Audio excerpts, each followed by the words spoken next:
Live from Fox 5 News. Good Day Atlanta at 8 a.m. starts now. This is the time a lot of folks make New Year's resolutions about but how about making some that could put some cash into your pocket?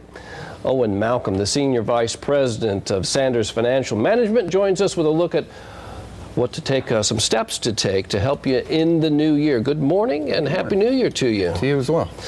Yeah, we're starting off with, a new tax bill that a lot of people probably don't know about, but they should take advantage of some of the things in there. Yeah, absolutely. The new tax bill really did a lot for investors. We finally have in place certainty with regards to income tax brackets in the coming 2 years. We know about capital gains tax rates and dividend tax rates. Folks that are worried about estate planning can now draft new wills with a greater level of confidence. But by far the provision that will impact the most Americans is the 2% payroll tax cut. Virtually every working American that pays payroll tax will immediately, as soon as Monday, for those that get paid on the first of the year, will have a 2% pay raise. So it's important to put that to good use. Putting it to good use, key words there. Don't spend it like the government does. The government wants you to spend it. 2/3 of our economy is driven by consumer spending. But rather than doing what Uncle Sam wants you to do, I would encourage anyone to be a little smarter with their money financially than simply going out and spending it. There's a lot of things that you could do. I would say first and foremost, if you're not already maxing out your 401k or if you're not getting your company match in full, put that additional money into your 401k. Increased savings is always a great idea.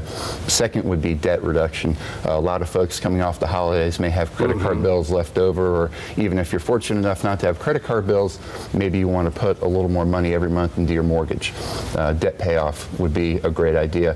And for some, maybe they're fortunate enough that they don't have to worry about that. They already have a reduced level of debt, or they're maxing out their investment accounts. Think about giving the money to charity. Yeah. There are hundreds, if not thousands, right here in Atlanta that could really do a lot of good and do well with some additional money in the new year.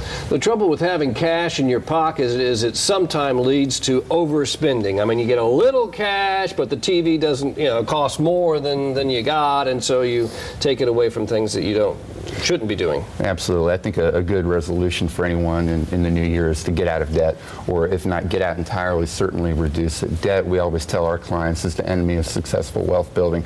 A good banker would like to tell you a little bit differently about how debt can be used for good things, and there's some truth to that, but by and large, for most Americans, getting out of debt or reducing their debt in the new year is absolutely critical. And what about avoiding rip-offs? I mean, there's so many of those out there. Absolutely. Rip-offs come in a lot of forms, and even the rip-offs that are not flat-out scams can be disguised as a lot of different things. In the investment world, these are often pitched as exotic or glamorous investments, the type that are marketed to the savvy investor or the sophisticated investor, the type that your brother-in-law likes to talk about over holiday dinner. But by and large, you should avoid those at all costs. They're often, in these days, in terms of annuities, annuities have become very popular, tied to a stock market index. For the vast majority of folks, those are a bad idea. And typically, any type of life insurance other than term life can have the elements and could be a rip-off potentially. So I would encourage most people to stick to term life insurance. All right. Very good advice. Owen Malcolm, thanks for joining us this morning, and Happy New Year to you, sir. You too. Hope you get off to a good start. Now, if you missed any of these tips, head on over to myfoxatlanta.com to get the complete rundown. Let's